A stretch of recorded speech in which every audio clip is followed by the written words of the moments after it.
Bocah sekolah dasar yang diusir gurunya karena tidak mengikuti sekolah daring selama 1 tahun telah mendapat perhatian dari pemerintah Kota Samarinda. Dan kita sudah terhubung langsung dengan Wali Kota Samarinda, Andi Harun. Selamat siang Pak Andi. Pak Andi, dari informasi yang Anda terima, seperti apa sebenarnya peristiwa ini terjadi? Jadi Mas Reza, ini sebenarnya hanya kesalahpahaman. Mhm. Pemberitaan media juga banyak yang bias tapi sebelum saya menyimpulkan itu tadi saya menyempatkan diri untuk mengunjungi langsung. Jadi kronologisnya gini, karena durasinya pendek, sejak Maret 2020 kebijakan PPKM kita tidak melakukan pembelajaran tatap muka langsung dan diganti dengan belajar daring. Sejak saat itu siswa sampai setahun kemudian bahkan hingga berlanjut sampai 2022 itu tetap dilakukan daring. Nah, ketika kebijakan nasional PPKM diperlonggar dan Samarinda masuk wilayah zona kuning dan hijau, pelan-pelan juga saya buat kebijakan untuk membuka kembali PTM. Nah, sampai setelah PTM dibuka, anak tersebut juga tidak masuk. Jadi kurang lebih 2 tahun. Nah, sejak berita ini naik, saya kemudian membuat pertanyaan, apakah benar guru atas nama inisial R ini melakukan pengusiran seperti yang diberitakan oleh banyak media? Mhm. Apakah benar tindakan yang diambil oleh sekolah itu tidak manusiawi? Lalu kemudian saya berkesimpulan, saya harus turun langsung menemui semua pihak, pihak sekolah, pihak guru, dan pihak Ananda yang diberitakan diusir tersebut. Saya tadi langsung ke rumahnya bertemu semua keluarganya. Ternyata benar-benar hanya kesalahpahaman. Jadi begini, ketika PTM dibuka, si anak tersebut tetap tidak masuk kurang lebih setahun. Sehingga kemudian sekolah mencari tahu dan mencari informasi kenapa anak tersebut tidak masuk. Nah, tetap juga tidak diperoleh keterangan.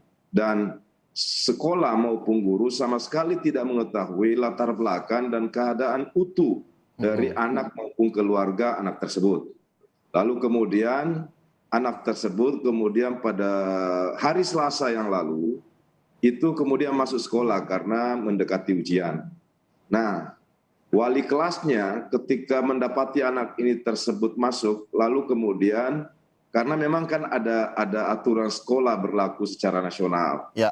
Tentu setelah sekian 1 tahun lebih kebijakan PTM dibuka tidak masuk, wali kelasnya mengatakan bahwa sebaiknya keluar dulu dan panggil orang tuamu. Begitu kira-kira kurang lebih petikan komunikasi guru tersebut terhadap anak. Cuma mungkin karena namanya anak, mungkin sebagian dilanda oleh takut, lalu kemudian menangis, datang ke pos area satpam di dekat jalur keluar, pintu keluar, lalu kemudian peristiwa ini tercium oleh media, lalu beritanya kemana-mana dan sebagian besar bias.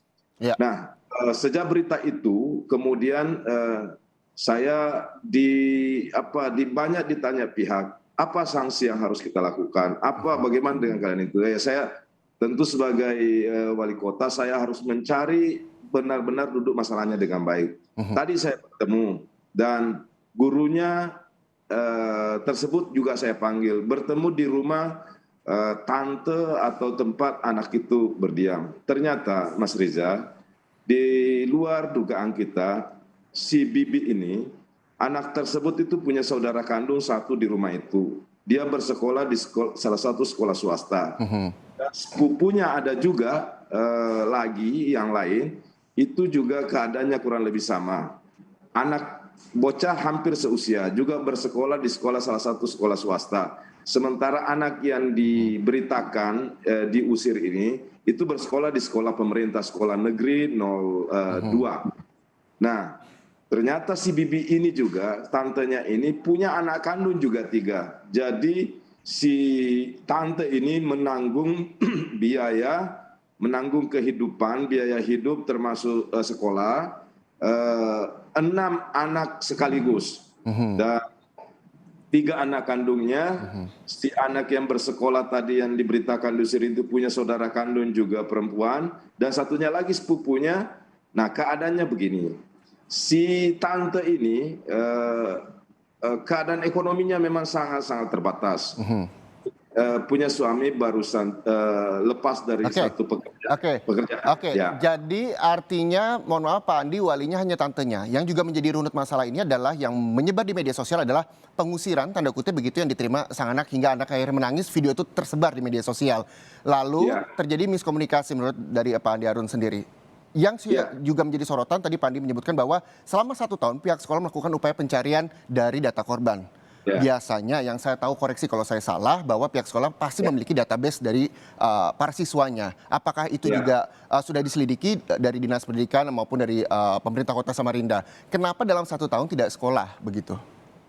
Iya, sudah dilakukan dan memang beberapa hal yang terjadi miskomunikasi. Di samping ada ketidaksanggupan secara ekonomi dari pihak keluarga. Hanya sayangnya tidak terjadi komunikasi dengan baik dengan pemerintah. Padahal kita untuk sekolah dasar itu kita menganut sistem gratis. Dan kalaupun dibutuhkan biaya-biaya pendidikan lain seperti alat tulis, seragam, sepatu, pemerintah memiliki program untuk membantu ini. Akhirnya hasil pertemuan tadi seperti tampak mungkin di layar TV Kompas, ternyata benar-benar dua belah pihak semua mengakui ini hanya kesalahpahaman, miskomunikasi. Akhirnya saya mengambil kebijakan, bukan cuma pada anak yang bersangkutan, tapi 3 anak perempuan yang menjadi tanggungan si tante ini, saya nyatakan pemerintah akan menanggungnya sampai hingga tamat SMA. Nah, bahkan salah satu anak kandung dari tante tadi yang paling tua selesai tamat SMA, tidak bisa melanjutkan juga kuliahnya karena keterbatasan kemampuan pembiayaan. Juga saya nyatakan saya akan segera masukkan ke dalam kuliahkan, juga biaya-biaya awalnya akan ditanggung oleh pemerintah. Sekaligus karena tempat tinggalnya saya lihat tadi tidak layak untuk dihuni oleh banyak penghuni, maka saya tadi memerintahkan rumah tersebut masuk dalam program bedah rumah pemerintah Kota Samarinda. Jadi semua hari ini clear, Mas Reza. Oke, terakhir Pak, terkait dengan kasus ini supaya tidak terulang lagi, seperti apa? Apa yang perlu dikomunikasikan dan supaya bahwa ini menjadi pembelajaran begitu, tidak hanya untuk wilayah Samarinda tapi seluruh Indonesia? Ya, saya sependapat bahwa kasus ini menjadi pelajaran bagi semua pihak, termasuk pihak pemerintah. Tadi untung saja saya menimbang dengan baik, tidak lantas emosional mengambil kebijakan. Karena banyak pihak yang mendesak saya memberi sanksi kepada guru atau kepala sekolah. Tapi perlu juga diketahui, guru tersebut juga dari guru yang tidak mampu. Sangat tidak adil rasanya kalau saya menerapkan sanksi, padahal ini hanya kesalahpahaman. Akhirnya sepakat semua tadi, bahkan disertai saling tangis-tangisan karena hanya benar-benar kesalahpahaman. Saya telah memerintahkan kepada Dinas Pendidikan dan Kebudayaan Kota Samarinda agar kasus ini tidak terjadi lagi. Kita harus memanfaatkan mapping dan monitoring pada semua siswa yang ada di lingkungan sekolah, di ruang lingkup kewenangan pemerintah Kota Samarinda. Dan aktif menggerakkan, memfungsikan guru-guru BK dan wali-wali kelas agar peristiwa ini tidak terjadi lagi di kemudian hari. Dan saya juga atas nama pemerintah kota dan warga Samarinda mohon maaf kalau terjadi kegaduhan yang tidak seharusnya terjadi di ruang publik, karena ini benar-benar saya nyatakan hanya kesalahpahaman, dan semua tadi saya lakukan secara terbuka bagi semua media. Betapa disaksikan bahwa hal ini hanya kesalahpahaman. Terima kasih banyak Pak Wali Kota Samarinda, Pak Andi Harun, atas informasinya bahwa ini semua hanya kesalahpahaman, semuanya sudah tidak ada pengusiran dan hanya komunikasi saja begitu yang memang terjadi kesalahpahaman, dan saat ini sudah ditangani oleh pemerintah Kota Samarinda dan juga Dinas Pendidikan Samarinda. Terima kasih atas informasi dan juga waktunya Pak Andi Harun, Wali Kota Samarinda.